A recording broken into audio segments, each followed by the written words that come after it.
Hey, gorgeous soul. Welcome to your February astrology, and it is a big one. We have Pluto, the Lord of Transformation, the big transformer. In its last degree, it's going into a different sign. It's going into Aquarius in March.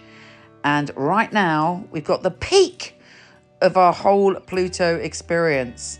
As well as that, at the end of the month, Saturn is reaching its final degree. And this is huge in astrology because it means all of that energy becomes magnified and magnified and magnified, and it's reaching a peak. So there's a peak of change, and there's a peak of awareness about what and who we want to commit to and what and who restricts us. And it's going to be very deep and very profound. I really do suggest you don't just look at your sun, you look at your rising, very important, and where Saturn and Pluto are in your chart. If you haven't got your chart, you can get it free on my website, micheleknight.com, and there you'll be able to see where it is. And you're going to know anyway, trust me, which of those positions is affecting you more, because it's big and it's loud and it's final and it's intense. Here's your monthly astrology.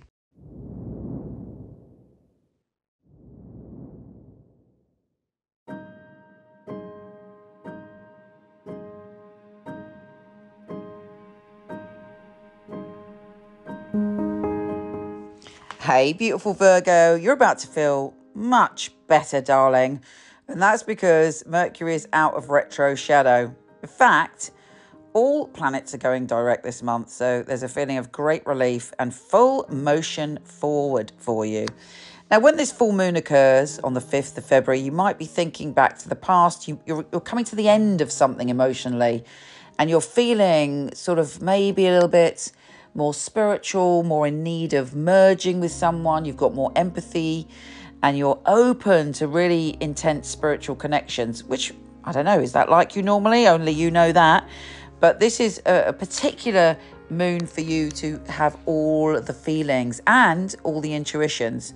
Be careful, though, that you don't kind of fall crazily in love with someone and make a lot of projections. Or you might meet someone you've got a karmic connection with and it feels really intense and overwhelming. If that happens, just wait a while and see how it pans out, because it is just a very, very full-on intense moon for you. But you're super psychic, so listen to your intuition on that moon. With Mercury conjunct Pluto on the 10th, you're making some changes and you're putting your foot down because you're deciding that it's time for you to be happy. It's time for you to be creative. It's time for you to open up your heart to things that give you pleasure. And it may mean having a potentially difficult conversation to make some changes in your life for that to happen. But you're ready for it. And the time is now. And you've been thinking about this for a while, actually. What gives me pleasure? What makes me happy? Now, Mercury, your ruler, is shifting signs on the 11th. And you're going to start to think about your routines. Routines and habits shape our whole life. We rarely think about that. But when we make a change to our routine or our habit or our lifestyle, even if it's a tiny change, it brings about massive results. And you're kind of in a meditative frame of mind and you want to go deep within yourself and think about the changes that you want to make, and then you're going to do it. And you're very analytical at this time as well. So if anybody talks to you, you're able to say, right, this is why I'm doing it, being very exact in why and how you're going to do it. And other people are quite convinced by you. Now, you're going through, like all the rest of us, the end of a cycle. So from the end of 2008, really, you might have started to feel it in 2009. Big shifts and changes when it came to maybe relationships, maybe your creativity, maybe your pleasure. So I would like to think that you had some real fabulous wake-up calls in that time, as well as anything that was challenging. You were rewarded with potentially in those years having more pleasure and more creativity than ever before. And that energy is reaching a peak. And then in March, it shifts. So really, really think about your creativity and what brings you joy. And hopefully Pluto will deliver that to you at the end of this big transformation. You know, you've got to be clear about what you want. What really makes you happy? What really makes you smile? What fills your heart with joy? Focus on that this month.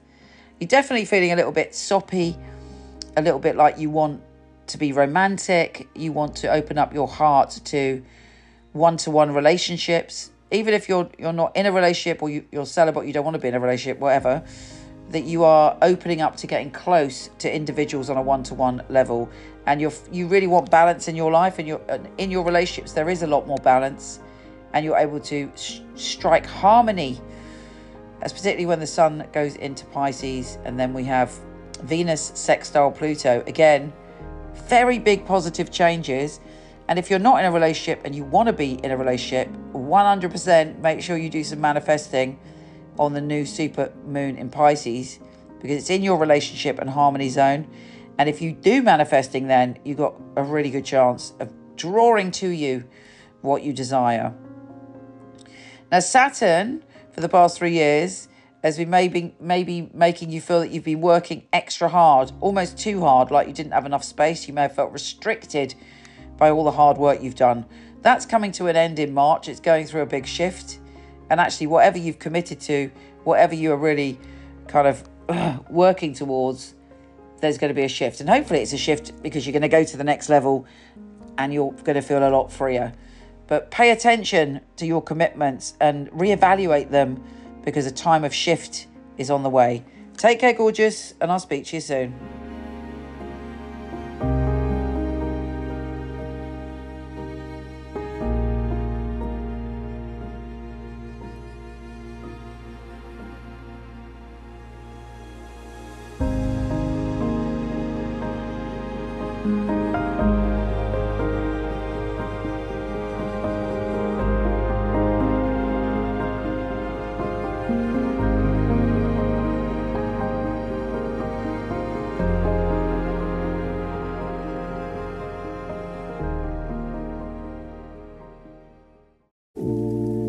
I've had my psychic company for over 20 years. I've always been exceptionally picky about who I have on my team. My psychics are incredible people. They're all emotionally intelligent. They give a very accurate and specific reading, and they're all beautiful and different in their own right. So we got our fabulous psychics here.